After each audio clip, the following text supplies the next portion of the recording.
অভিভাবকবৃন্দ ও মেহমানবৃন্দ, আপনাদের সকলকে আল্লাহ পাকের শুকরিয়ার সাথে আপনাদের প্রশংসা করি। আপনাদের সূর্য সন্তানরা আমাদের মাদ্রাসা থেকে যে শিক্ষা নিয়েছেন, এতক্ষণ পর্যন্ত এখানে যারা মনোযোগ দিয়ে দেখছেন, খেয়াল ঠিক রাখি দেখছেন, আমার বিশ্বাস এদের অন্তরটা শিহরিত হয়েছে, অন্তরে প্রশান্তি অনুভব করতেছে। এবং আমার মা বোনরা যিনারা উপস্থিত আছেন, তেনাদের মনটা একদম খুশিতে বাগবাগ হয়ে গেছে। আমি যদি মারাও যাই, আমার এই সন্তান আমাকে গোসল করিয়ে দিতে পারবে, আমার জানাজা পড়িয়ে দিতে পারবেন। মোস্ট ইম্পর্টেন্ট একটা বিষয়, কুল হাল ইয়াস্তাবিল্লাযীনা ইয়া'লামুন ওয়াল্লাযীনা লা ইয়া'লামুন।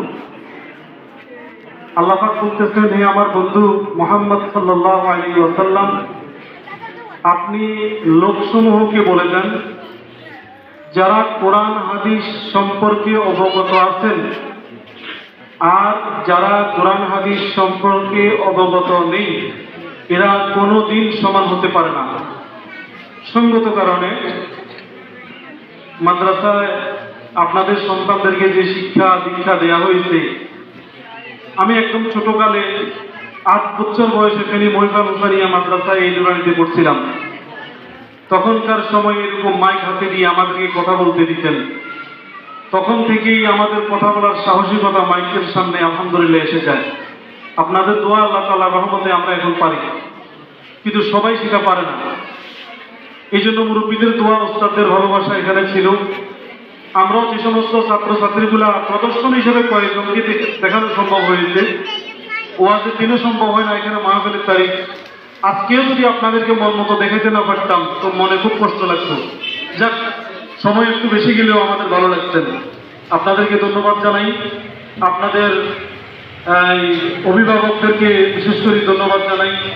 আপনারা সূর্য সন্তানের মাতা ও পিতা এখানে উপস্থিত হয়েছেন, আপনাদের জন্য আমার পক্ষ থেকে দোয়া ও কৃতজ্ঞতা রইল। আপনাদের কাছে আমি দোয়া চাই। আর বাচ্চা যারা এখান থেকে বিদায় হয়ে যাচ্ছেন, আল্লাহর উপরে ভরসা করি, আমি কালকে জুমাতে এটা ফাইনাল করেছি, আল্লাহর উপরে ভরসা করি আপনারা নিশ্চিন্তে থাকতে পারেন।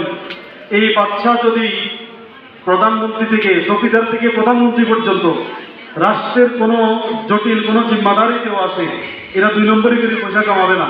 কারণ এদের অন্তরের মধ্যে সর্বপ্রথম বীজ দেওয়া হয়েছে কোরআন ও হাদিসের।